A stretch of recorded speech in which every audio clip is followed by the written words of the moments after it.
Welcome to another episode of the MMA Lockcast. I'm your host, Manpreet, aka MMA Lock of the Night, your boy on social media at MMALOTN, and the architect behind the MMA Fight Archive, ensuring you leave no stone unturned for these upcoming MMA events, covering 19 different promotions from all over the world, as well as close to 5,000 fighter profiles on the service for you to browse through and ensure you're getting as many direct links as possible for their past fights so you can study up and get ready to either break down, predict, coach, analyze, whatever you need to do with that footage. This is your one-stop shop to ensure you save as much time as possible and get right to work and get to studying. Just this weekend alone, we got KSW 103, Fury FC 102, LFA 202, UAE Warriors 58, Octagon 67, and obviously the UFC event. And then next weekend, ACA 184, as well as the next UFC Vegas card. All of that and the entire schedule for whatever's been announced for all 19 promotions is all up on the MMA Fight Archive. Utilize the 7-day free trial to check it out for free.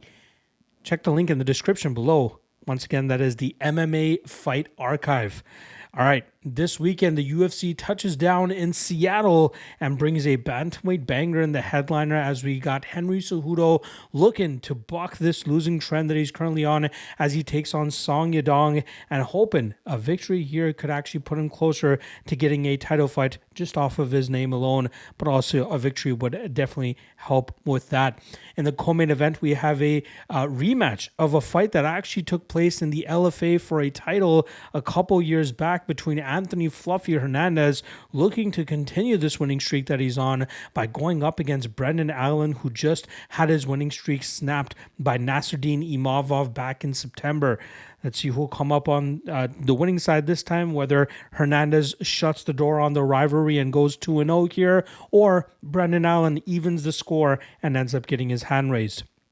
Before we get all into that good stuff, let's just quickly recap last week's Lock of the Night and Dog of the Night plays for UFC Vegas 102. The Lock of the Night could not have gone any better for us, considering Walter Walker got it to the ground ASAP, and I thought he sold out for the heel hook a little bit too early, but he was uber confident in it, and he was able to force the tap from Dontel Mays, and that easily cashes our Lock of the Night play on Walter Walker at minus 225. Now improving our Lock of the Night record to 5-4 on the year for 55%. Again, not the hit rate that I want, but at least we got the momentum on our side now. For the Dog of the Night, I'm kind of kicking myself for not actually picking Andre Petroski for this moniker. Even though we were able to cash on him against Rodolfo Vieira, I ended up going with Vince Morales, who seemed to take a ton of action during fight week against Elijah Smith. I believe he even closed as about a minus 120 favorite once the cage door closed. But that did not end up mattering, as Elijah Smith was able to pull away in deep water, hurting Morales very badly in a crucial third round to end up getting his hand raised, and we have to rip up our Dog of the Night ticket there. We're still doing pretty good on the Dog of the Night this year for going 5-5 for a 50% hit rate. Again, you hit 50% of the time on underdogs, that means you're profiting, and that's exactly what we're doing there. So again, a tough spot for Morales. He gave us a good effort as a plus 140 underdog, but he cannot get the job done there. All right, quick plugs. Two things that I want to just plug real quick here. Obviously, the MMA Lock of the Night Patreon page. That's where I drop all my written breakdowns, not to mention a ton of other great content on there, including KSW breakdowns as well as the Octagon breakdowns. Both of those will be posted on the Lock of the Night Patreon page. Quick picks as well as tracked plays, so you guys can check it out there, as well as the best predictions article for LFA 202, along with the tracked plays I'll have for that card. But don't worry, if you are on the YouTube and watching this video or listening to the audio, I will be dropping the Legacy Warriors podcast on, I believe, Thursday. Yes, Thursday, because the card is actually on Friday. So Thursday after the weigh-ins, check out the YouTube page here, and I'll have the Legacy Warriors podcast breaking down LFA 202 from top to bottom, all the pro fights on that card. So make sure you guys check it out. I got you covered. But again, if you want the track plays, you can find that on the Lock of the Night Patreon page. The second thing I quickly want to plug here is GodzillaWins.com. Shout out to those guys over there, providing your boy a platform to drop written breakdowns every week for the UFC. We got main event breakdowns that drop on Thursdays, and then the 3 best moneyline spots dropping on Fridays. Don't worry, not just the MMA is what you can find over there on GodzillaWins.com. You can also find out all the other sports, MLB, NCAA, obviously March Madness is just around the corner, the NHL in full swing, NBA getting closer to playoff time as well. They got you covered. Great analysts and great cappers. GodzillaWins.com. Check them out. All right. This has been a very unfortunate week for the UFC, considering all the fights that have fallen through for the Seattle card, but they're doing their best in terms of picking up the pieces and putting something together to at least provide a bit of an entertaining night for that Seattle crowd. If this was a Vegas card, boo-hoo, but considering that it's actually happening in front of a live crowd, they want to do the best they can. And even today, they announced a fight between UFC newcomer Austin Vanderford, formerly known as Mr. Van Zandt, Paige Van Zandt's husband, will be making his UFC debut as he takes on Nikolai Veretennikov in a catchweight bout that will be taking place at 175 pounds. But both these guys are usually welterweights anyway. So that's a short notice spot. Nursultan Ruziboev gets a short notice replacement as well. And I believe there was one more. Oh, yeah, Alonzo Menifield getting a short notice replacement with debuting undefeated Julius Walker, who comes in with a 6-0 record. So I'll break down this entire 12 fight card for you guys here. So without further ado, let's get right into this bad boy. First fight up will go down in the light heavyweight division, where we got Modestas Bukauskas coming in at -290, going up against Rafael Cerqueira, who comes in at +245. Now we'll start off on the Bukauskas side, who initially started his run with the UFC with a 1-3 record. He would get released after that, go to the regional scene, pick up 2 or 3 wins, if I'm not mistaken, and then return to the UFC on short notice to take on Tyson Pedro, where he ended up coming up victorious. Now, it's a complete opposite from his first stint in the UFC, as he has a 3-1 record now through 4 fights with the promotion, most recently pulling off his first submission victory in 6 years as he submitted Marcin Prachnio last time around in a fight that seemed to be, I believe it was 1-1 going into that last round. I thought it should have been 2-0 for Bukauskas, but 2 judges had it 1-1, and Prachnio probably felt it was 0-2, hence why he came like a bat out of hell looking to get Bukauskas out of there, but Bukauskas was able to reverse a takedown attempt, end up in full, I believe it was side control actually, or half guard, and he slowly worked his way to an arm triangle position, not even fully securing it from the side that he should be on with the choke, but rather on the opposite side. He still managed to get the tap from Prachnio and get the submission win that night. Normally, Bukauskas is a striker, utilizing his long range, 6'3", 78-inch frame, battering opponents from distance with straight shots down the pipe and a solid kicking game. But it's good to see that he's transforming his game to be a little bit more complete, so he can have a little bit more success at the top promotion in the mixed martial arts world. Now he's going up against Rafael Cerqueira, who probably had the worst possible UFC debut of all time. He lost to Aslan by suffering the first professional loss of his career, but that night he got pummeled in 50 seconds and was forced to stop that fight. The referee was forced to stop that fight, considering Cerqueira was offering up no resistance or no defense. He allowed Aslan to walk him down immediately, and then after Aslan was able to land a big shot, it seemed like Cerqueira was a deer in headlights and had no idea what to do, allowing Aslan to unload big shots on him, and that's how he ended up losing that fight. This BJJ black belt showcased a little bit more promise on the regional scene, as he showcased some solid body kicks, some good Muay Thai, obviously some Brazilian Jiu-Jitsu, but you do have to wonder the level of competition he was going up against, and maybe that was why he had an undefeated 11-0 record before coming to the UFC. But there's no hiding in the UFC. The UFC will surely test most opponents, and I think that's what they're doing once again here with Cerqueira as they put him up against Bukauskas. Now, I don't completely agree with this wide line here. I think a lot of it has to do with the fact that Cerqueira was pretty much bum rushed and bullied in his first fight, hence why the public is so heavy on Bukauskas, thinking he can do the same thing. But I don't think it will be as easy for Bukauskas to get him out of there as Aslan did.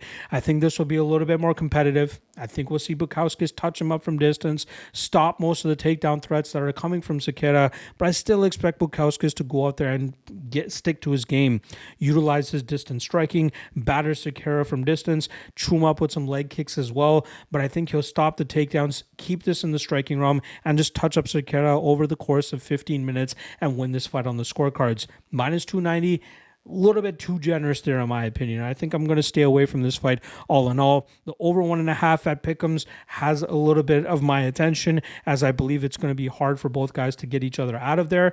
But again, I don't have much interest in actually betting this matchup, but I will go with Bukauskas and Bukauskas by decision. All right, next up in the middleweight division, we got Nursultan Ruziboev coming in at minus 270, taking on short notice UFC newcomer McConico, who comes in at plus 230. Now, starting off on the Ruziboev side, who suffered his first UFC loss last time around as he came up short against Joaquin Buckley in a matchup where Buckley utilized solid takedowns and top control to keep Ruziboev in a defensive position for over the course of 15 minutes so that Buckley could win that fight on the scorecards. That was also Ruziboev going down to 170 pounds. He's returning to 185 pounds for this matchup, but I believe he might be better suited for this weight class, especially not having to kill himself, trying to get down to 170 pounds. You know, standing at 6'5" with a 76-inch reach, that's going to be tough on somebody's body, even if they're as slim as a guy as Ruziboev is. Ruziboev is normally a very aggressive fighter that likes to close the pocket, land some knees, some elbows, very aggressive, a little bit reckless at times, obviously very experienced considering he has 45 professional fights coming into this matchup, but going down the list of the opponents that he's defeated, you're kind of wondering that he's been getting a lot of layups, which is why he's been able to finish a lot of the opponents that he's been going up against. Even in the UFC, you know, Bruno Ferreira, he had a tremendous height and reach advantage in that matchup, was able to snipe him down the pipe and get him out of there. Cedric Dumas, another, squash-ish type match for Ruziboev. And then going up against Buckley, we kind of saw him exposed. We saw him get put on his back and not really have much answers for a guy that's not typically a grappler. But Buckley utilized the perfect game plan and was able to pretty much muzzle Ruziboev over the course of 15 minutes. Now he goes up against McConico, who I believe is on a 5-fight winning streak as of now, was originally a product of the American Top Team Portland branch up there in Oregon, but has since dropped down to Arizona and joined the MMA lab and has pretty much flourished under their guidance. He's on a 5-fight winning streak, as I said, has defeated a former UFC fighter in Maki Pitolo, where he was able to finish him in the final round of their 3-round matchup. And he looks solid. You know, he's a BJJ brown belt, but we often see him utilize his striking with good combinations and good pressure to really break his opponents down and either finish them late or at least go to the scorecards and defeat him there. When he hurts his opponents, he loves utilizing that flying knee to create a little bit of chaos, to try to force mistakes out of his opponents so that he can take advantage of it and really start to run away with their fights. I like his ability to mix the grappling and the striking. Seems to be more of a striker than a grappler, but knowing that he has that BJJ brown belt and knowing that he has solid coaching and game planning behind him, I think he might be a pretty good underdog spot in this fight against the guy in Ruziboev, who's largely been a can crusher throughout his UFC career. Or not his UFC career, but just his career in general. Is McConico a can? I wouldn't clarify it or categorize him as that. I think he has a little bit of potential. You know, he's still up there in age. He's 34 years old, but I still believe that he can game plan effectively here, putting Ruziboev on his back and possibly keeping there and following that Joaquin Buckley game plan and that blueprint. Again, plus 230 is hard to pass up here, considering the game planning and the execution and the potential to control this fight and keep Ruziboev from being so chaotic and aggressive. That could play into McConico's favor here, or McConico's favor. And even though he's coming in on short notice here, he was actually scheduled to compete, I believe, either the week prior to this matchup, Yeah, it was the week prior. Yeah, the week prior to this fight, he was actually scheduled to compete on the Tough Enough card. So he's already in shape, ready to go. Just had to extend the weight cut 1 week, and he might be able to actually go out there and be successful in his UFC debut. So I'm gonna go McConico here. McConico by decision. His submission line, not a bad look either, but I think we see him just muzzle Ruziboev here and win this fight on the scorecards. All right, next up, we got a catchweight bout here between Nikolai Veretennikov, who comes in at minus 155, going up against Austin Vanderford, who finds himself at plus 135. Now, the line actually opened up a little bit wider, as I believe Veretennikov was at minus 200, but it seems there is some action coming in on Vanderford, and I wouldn't be surprised if Vanderford ends up being the favorite come fight time. So if you're seeing this and he's still an underdog, might be worth a consideration after you hear how I break this fight down. Now, Veretennikov made his UFC debut last time around against Danny Barlow in a matchup where he outperformed his price tag, in my opinion. Barlow, for me, it was a lock of the night play that night, and I was very surprised at how close Veretennikov was able to keep that matchup. He's a solid fighter, a King's MMA product, an average striker, average grappler, has some good experience under his belt, showcases some good defense from both striking and grappling realms, but I think the grappling is where most opponents have been able to take advantage of him in the past. Barlow tried doing that last time around, but it was good to see the improvements from Veretennikov, but I still believe that he's going to struggle against guys that can utilize that approach more effectively and keep him on the defensive more often than not. Now, Veretennikov was actually supposed to fight the week prior to this against Billy Goff and pulled out a couple weeks back, but it seems like he's good enough to actually go for this card, considering he's taking a short notice replacement here. He's going up against Austin Vanderford, who has a solid 12-2 record, and 3 years ago, almost to the day, fought for the Bellator middleweight title against Gegard Mousasi and ended up coming up short by getting knocked out in 85 seconds. He had some solid wins leading up to that title shot, even over Fabian Edwards, who I believe was competing for the title a couple times. But Vanderford was able to keep him in a defensive position, utilize his wrestling, and keep him on his back. Then, after the Mousasi loss, was the Aaron Jeffrey fight, where Jeffrey was able to replicate the result that Gegard Mousasi had, knocking out Vanderford in 85 seconds.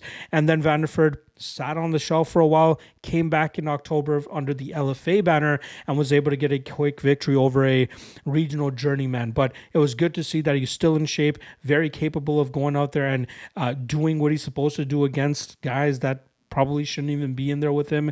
But now getting into the UFC, I know he's kind of fulfilled a dream of his, something that he had even when he competed for the Contender Series a couple years back, but didn't get signed.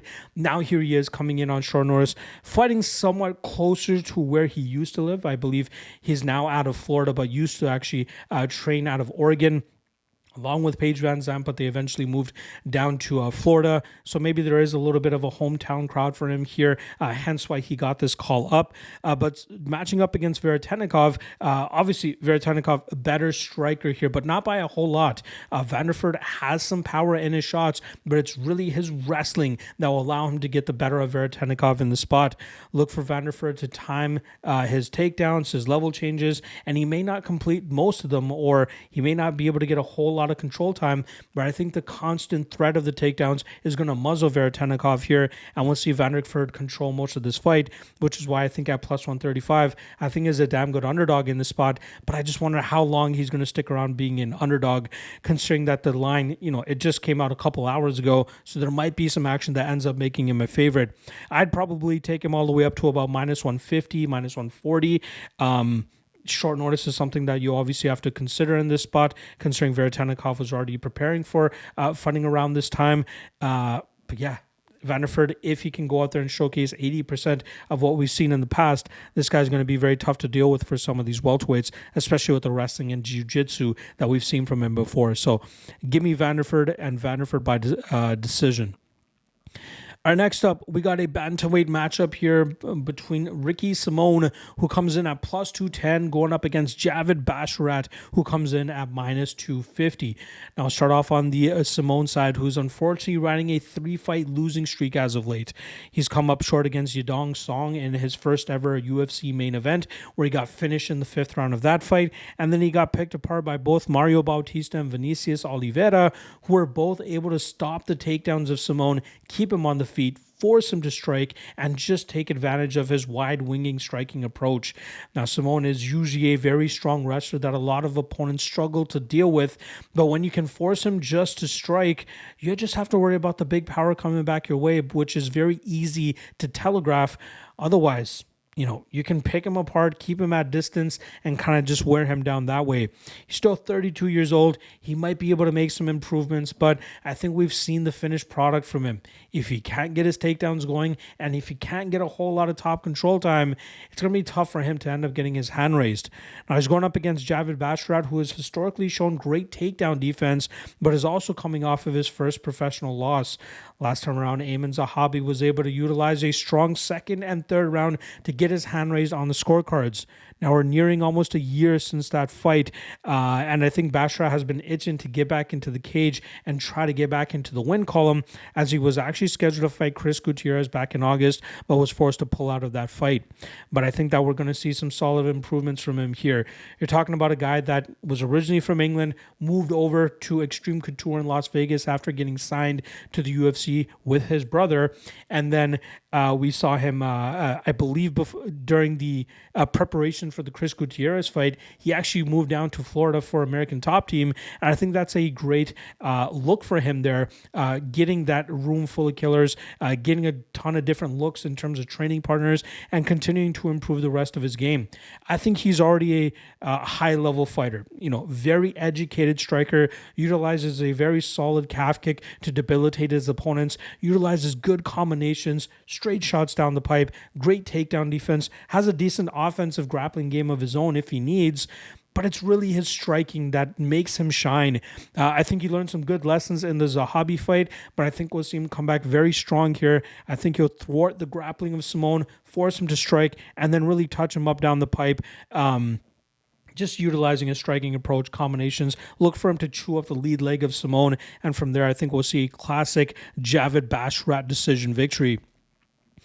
All right, moving on to the next fight here. We got middleweights going at it as we have Mansour Abdul-Malik coming in at minus 1,000, the biggest favorite on the card, going up against Nick Klein, who comes in at plus 700. Now, we'll start off on the Abdul-Malik side, who is 7-0, finishing 6 of his fights in the first round. That included his UFC debut last time around, as he finished Dushko Todorovic just over halfway through that first round.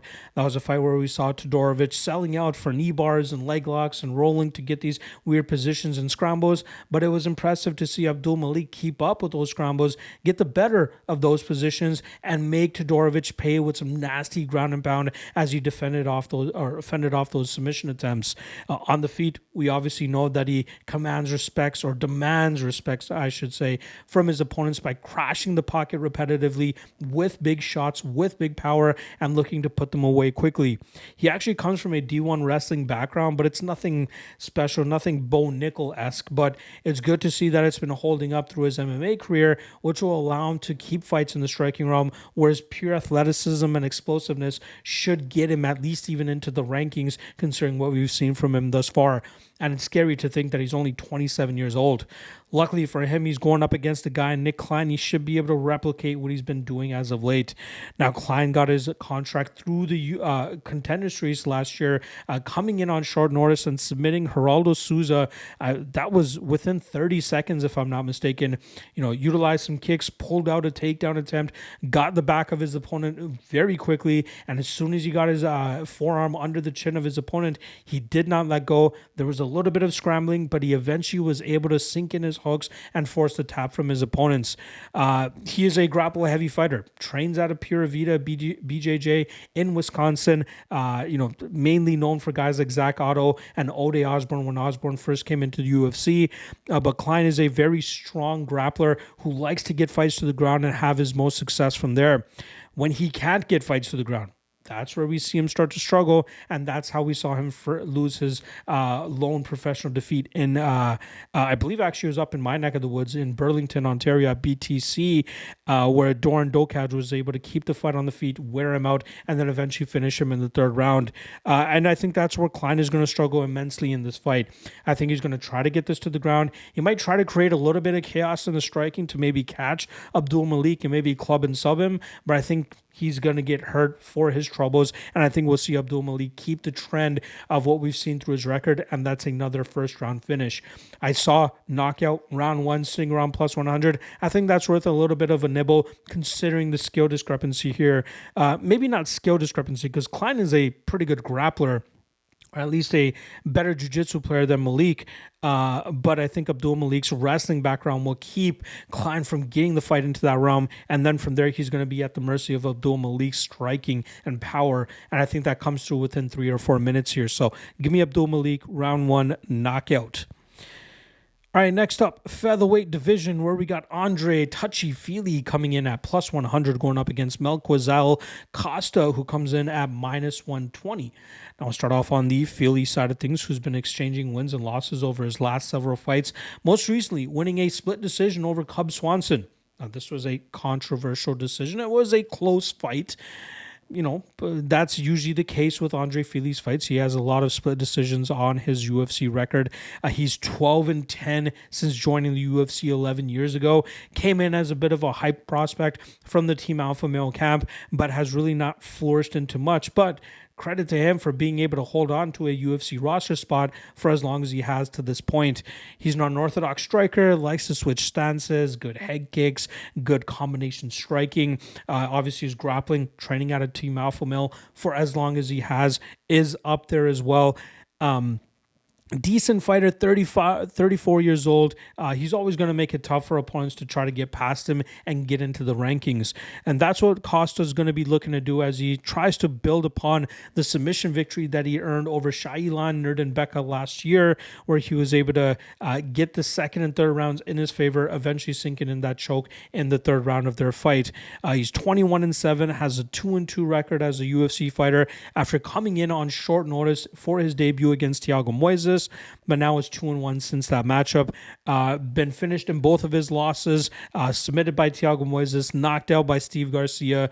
Obviously aggressive jiu-jitsu player, has some decent kicks, some decent Muay Thai.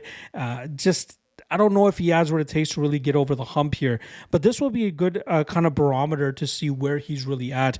Going up against a veteran like Andre Fili, who's, on the tail end of his peak, a guy that will likely start to slow down, especially being a 34, 35-year-old in the featherweight division.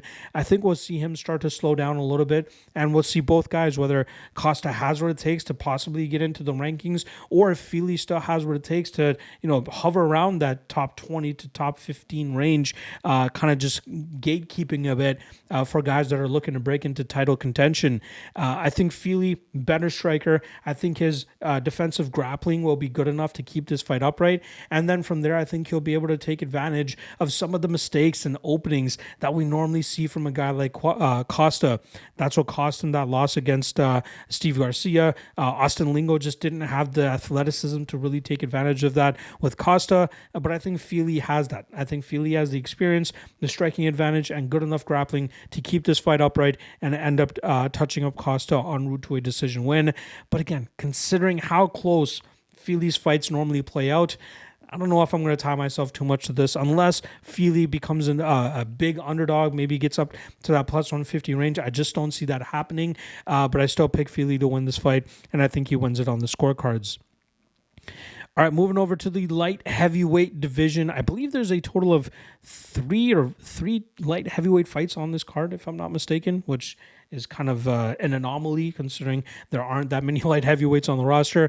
But this one, we got Iwan Cutelaba coming in at plus 145, going up against Ibo Aslan, who comes in at minus 170. Now, I'll start off on the Cutelaba side, who was able to pick up a split decision victory over Ivan Erslan last time around in a fight that was kind of back and forth, but I thought it was clear that Cutelaba did enough that he won the first 2 rounds of that matchup.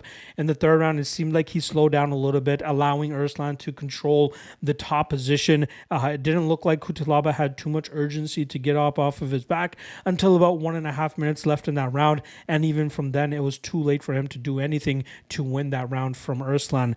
But luckily, he did enough in the first 2 rounds, utilizing his head-hunting approach to hurt Aslan in the first round, get to his wrestling in the second round, and then kind of cruise to a decision victory after that.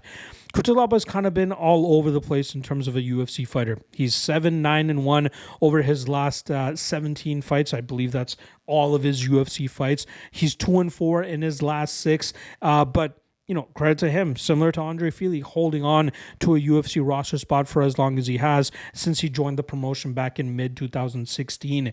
He started off as a headhunter, then he tried to be a grapple-heavy fighter, and then he tried to mix 2 of them. Now he's trying to just get some clinch going so that he can break off, get his big shots off. If he can land a takedown, he can. Credit to him. If he can't, then that's when we start to see him slow down and see better strikers get the better of him and potentially put him away or even submit him. Last time around, for Ibo Aslan, he was able to walk through Rafael Cerqueira in what was his second UFC fight, adding to his 14-1 record, with his only loss coming to Anton Tricoli on the regional scene, which is a loss that he ended up avenging in his UFC debut, where he finished him in the third round of a very sloppy and back and forth matchup. Now, Aslan is a fighter that goes out there and puts his opponents away quickly. He's fast, he's quick, has a lot of power, but he has faced a very low level of competition throughout his career, with the exception of Anton Tricoli. If he can't get off on his striking early, we should see him start to fall off in terms of his efficiency. Luckily for him, Tricoli was unable to keep up with his physicality and athleticism, which is why Aslan was still able to get the finish late on in that matchup. But now we're really going to see Aslan start to get tested, especially fighting a veteran like Iwan Cutelaba. In terms of the odds here, I'm kind of surprised they're not closer to a pick'em. I get Aslan is dangerous, but Cutelaba will surely exchange with him in the fire, and from there, it's kind of a toss-up, a coin flip matchup. Aslan only has a 2-inch height and reach advantage in this matchup, so I don't think it's going to really keep Cutelaba too muzzled here, as I think that we'll see the explosivity of Cutelaba crash the pocket here, and from there, he can land some big shots to cause Aslan some issues. Mix in the potential for some takedowns and some good top control from the Romanian fighter, things could get a little bit iffy for the last Ottoman, Ibo Aslan. So I'm going to have to go with the underdog veteran here in Iwan Cutelaba. Way tougher strength of schedule. Obviously, Aslan could just bonk him and get him out of there quickly within the first 2 minutes of this fight. But considering that this might be the toughest and most resistance that we'll see Ibo Aslan face in his UFC career thus far, or even his career period, outside of the first Anton Tricoli fight, you got to take the underdog here and hope that the strength of schedule and the experience of Cutelaba ends up paying dividends from here. So I'm hoping Cutelaba shows up here. There's a lot of times where he comes in as he's roaring, he's doing his whole hug thing, and then we kind of just see him give up on himself. But if he can go out there and showcase that he should be able to defeat, a guy still new in the UFC, hopefully he can do that here and get that knockout. So I'm going to go Cutelaba by knockout, maybe by ground and pound, or if he's able to lock up a submission of some sort. But I think that we'll see Cutelaba showcase the experience advantage here and end up getting his hand raised. All right, another light heavyweight matchup here coming your way between Alonzo Menifield, coming in at -220, going up against Julius Walker, who comes in at +185. Now, I'll start off on the Menifield side of things, who's looking to avoid the first 3-fight losing streak of his professional career. This is the second time he's been put in a position to stop a 3-fight losing streak, and he successfully did that last time, but now he's looking to do it once again, but this time coming off of back-to-back knockout losses. The first knockout loss came in 12 seconds at the hands of Carlos Ulberg, who was able to just counter him effectively as Menifield blitzed the pocket, looking to engage in the clinch, but before he could even get a hand on Ulberg hurt him very badly and then followed up with some big shots to get him out of there. Mirzakhanov was a little bit too mobile and a little bit too agile for the more heavy-footed Menifield, who was unable to keep up with him, and we saw Mirzakhanov touch him up, hurt him in the first round, and eventually put him away in the second round. Menifield, similar to Aslan, is a guy that's, or not Aslan, Aslan, I guess, early versions of Cutelaba as well, a headhunter, but we've seen him kind of try to develop a little bit more of a clinch game so that he can slow opponents down and then land big shots on them that would either knock them out or at least swing rounds in his favor.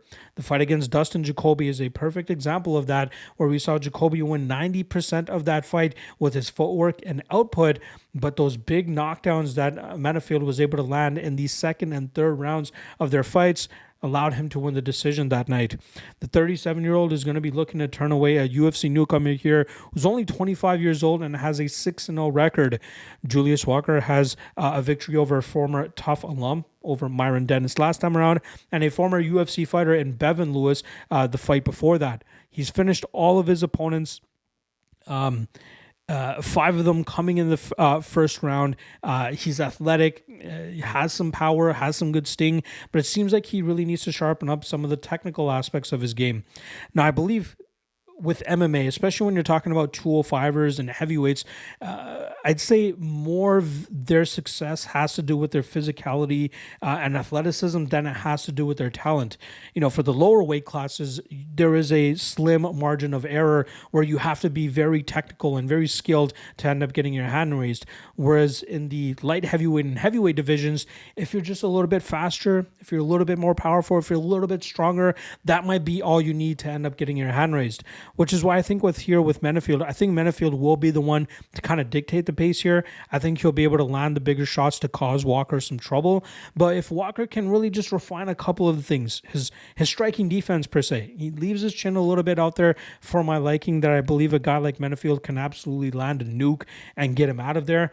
But if Menifield can't get him out of there, if Menifield can't get some control time up against the cage, maybe the mobility, the footwork, the movement of Julius Walker will be enough for him to keep Menifield at distance, touch him up, land some 1-2s, stick and move, avoid the danger, and that could be enough for him to actually win this fight as well.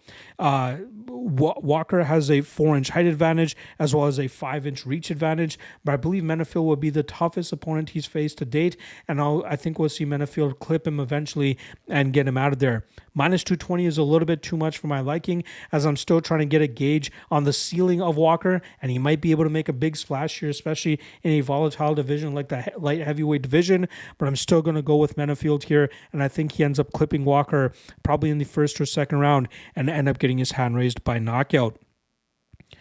All right, moving over to a featherweight banger here. The odds won't tell you that, though. The odds making it look like one side is just going to go out there and crush the other, but I do not believe that's going to be the case, as we have Gene Silva coming in at minus 600 going up against Melsik Baghdasaryan, who comes in at plus 425. Now, Gene Silva has been absolutely demolishing his opposition since joining the UFC, knocking out all of Weston Wilson, Charles Jourdain, and Drew Dober last time around. That was a TKO via cut, but it was one of the nastiest cuts that we've seen in 2024. But a lot of Gene Silva's success comes from his athleticism, his power, his explosivity. This guy does a great job in terms of throwing everything into his strikes and having the cardio to go 15 minutes and still showcase that if he needs to. A lot of his strikes are kicks and straight punches down the pipe, but he throws with such speed and agility and power that it causes opponents a lot of issues in terms of getting off on their own offense, ultimately being muzzled because of the threat coming back their way. I have questions about Gene Silva. You know, as he continues to take steps up in competition, things might get harder for him, especially with him not being super high output. Sometimes he's a little bit too low output. Sometimes he even allows opponents to kind of dictate the pace, take command of the octagon, and kind of walk him down. But when he lands with such force and damage that he ends up getting the judges to kind of sway more his way. And even the damage that he ends up landing muzzles his opponents, and they don't want to walk forward anymore, and they don't want to throw any offense because they don't want to get countered by the speed that's coming back their way. It's clear that Gene Silva is one of the better guys to come out of the Fighting Nerds camp, and I wonder where his ceiling is, but I don't think we'll find that out until he starts fighting some of these ranked featherweights. Now, he's going up against Melsik Baghdasaryan, who's coming off of a victory over Tucker Lutz. Unfortunately, it's been a year and a half since that matchup because he is recovering from a torn labrum, and I believe he had a few scheduled bouts for last year, but those fell through due to the injury that he ultimately ended up suffering. His lone UFC defeat came to Joshua Cutelaba in a fight that he was controlling for the majority of it until a minor slip-up allowed Cutelaba to lock up a submission and force a tap from Baghdasaryan. Baghdasaryan is a very strong and nasty striker, throws with a lot of heat and power, and is very good in terms of the speed that he brings to the table, which catches a lot of opponents off guard. It was crazy that his first I think 5 or 6 fights as a professional mixed martial artist, he finished most of his opponents in under a minute, but he showed in the Dennis Bazookia fight that he could go 15 minutes if he needs to and still be successful. The issue that I have is the long layoff, the torn labrum. Who knows how he'll look after coming back after such a significant injury, and now he's going up against a guy like Gene Silva, who brings similar things to the table, but a guy that's been way more active than Baghdasaryan has been as of late. Even with that said, minus 600 is a wild line here. At best, I think Silva should be closer to minus 200, minus 220, taking into consideration the layoff and the injury and the recovering for Baghdasaryan. But this should still be a very fun and entertaining matchup. Baghdasaryan could absolutely snipe him down the pipe. He could utilize his speed and power, and that could kind of match what Silva's throwing back in return. That's why I can't suggest parlaying Gene Silva in this spot. If anything, I would say maybe take a little bit of a sprinkle on Baghdasaryan. Maybe take some of that over 1.5 because this could be a competitive back and forth striking battle, and their durabilities should both hold up that we end up getting a gunfight over the course of 15 minutes. I'm going to lean Gene Silva here due to his activity and due to some of the power that he can bring to the table. But don't be surprised if this ends up either going to a split decision or if Baghdasaryan ends up getting his hand raised here. But in terms of an official prediction, I'm going to go Gene Silva. I'm going to go Silva by decision, but the over 1.5 is probably where I would turn my attention to. All right, next up, another fun bantamweight matchup, just like the main event, but this one goes down between Rob Font, who comes in at plus 150, taking on Gene Matsumoto, who comes in at minus 175. Now we'll start off on the Rob Font side of things, who pulled off a big upset last time around as he avoided a 3-fight losing streak, as he was able to touch up Kyler Phillips in rounds 2 and 3 and end up winning that fight on the scorecards. Now, Phillips, the issue he's had throughout his career is his cardio, especially when fights get into the third round. We see him start to slow down, but normally he does a good enough job in terms of winning the first 2 rounds so that he doesn't have to worry once fights hit the scorecards. But Rob Font did a great job in terms of making Kyler work immensely in that first round, constantly scrambling and not allowing Phillips to really establish that top position and just be able to, catch his breath while keeping Font down.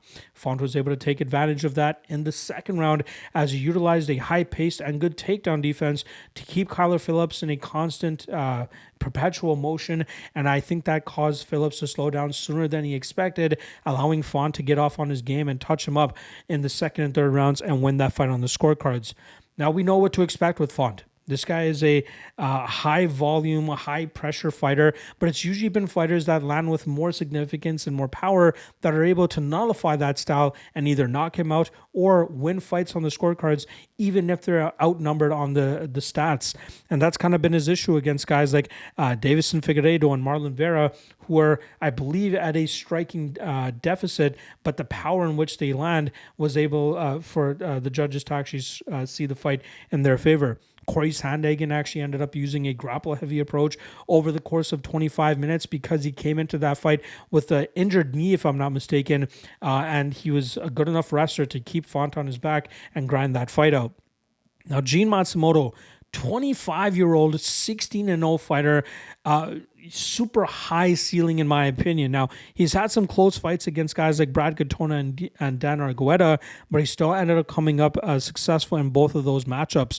This guy does a great job in terms of utilizing his Muay Thai, which is his base, and he's shored up his grappling defense enough that opponents can't take advantage of him in that realm anymore. Whether it's him throwing up submissions or catching guys in submissions like he did with Dan Argueta, or creating reversals and scrambling opportunities for him to work back back to his feet and get to his striking where he's just so vicious with the combinations that he throws. And I think that's going to be key for him here going up against Rob Font, because we know Font's going to bring the pressure and he's going to bring the output. But can he keep up with the power that's going to be coming back his way? The one thing I love about Matsumoto is that he loves to exchange in the pocket. So as soon as Font throws, we know that Matsumoto is going to be throwing back in return to try to answer. I know Matsumoto is at a 2-inch height and a 3-inch reach disadvantage, but I don't think that's going to keep him from landing on Font here. Again, Font will be the one initiating most of these striking sequences, but I think it's going to be Matsumoto who ends up landing more damaging blows and even chewing up the lead leg of Rob Font.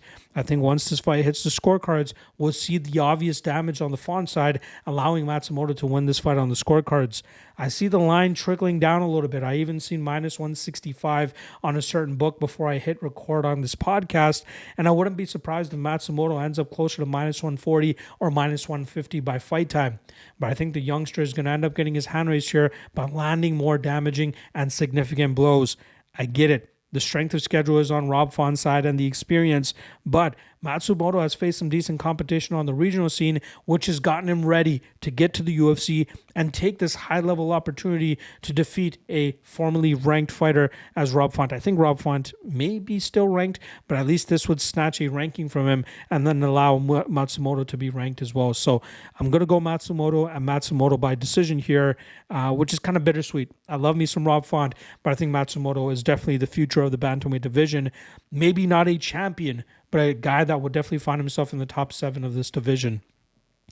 All right, co-main event time. Middleweights going at it here as we have Brendan Allen coming in at plus 240, going up against Anthony Fluffy Hernandez, who comes in at minus 280. Now, this is a rematch of a fight that took place back in 2018.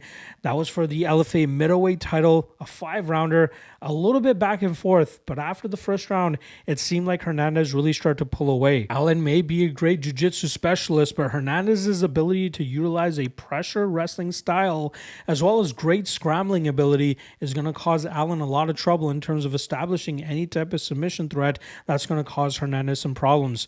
I think Allen, again, I'm kind of just skipping over their backgrounds here, as I believe, we know what they both bring to the table. Allen is going to be a little bit better in terms of the striking that he brings to the table compared to what he did in the first time that they fought. But I think that we saw in the Nasruddin Imava fight, when he can't get to his striking, he can be outstruck, obviously, but also he can be grinded out from that top position if you have good enough submission defense. And I believe Hernandez is clearly in the prime of his career. This winning streak that he's on right now definitely shows that as well. 6 straight wins, marked by that last one that he had over Michel Pereira, putting him through the grinder, getting multiple 10-8s on those scorecards as well. Just shows where he's at. If his durability continues to be as ironclad as it has been over the last couple of fights, and his durability is up there compared to when he lost his 2 fights to Marcus Perez and Kevin Holland, I think he's going to be fighting for a title sooner than later, and he's going to be a tough guy to defeat considering the pace, pressure, and cardio that he normally brings. I called him a poor man's Cain Velasquez a couple of years ago on some of the podcasts that I did.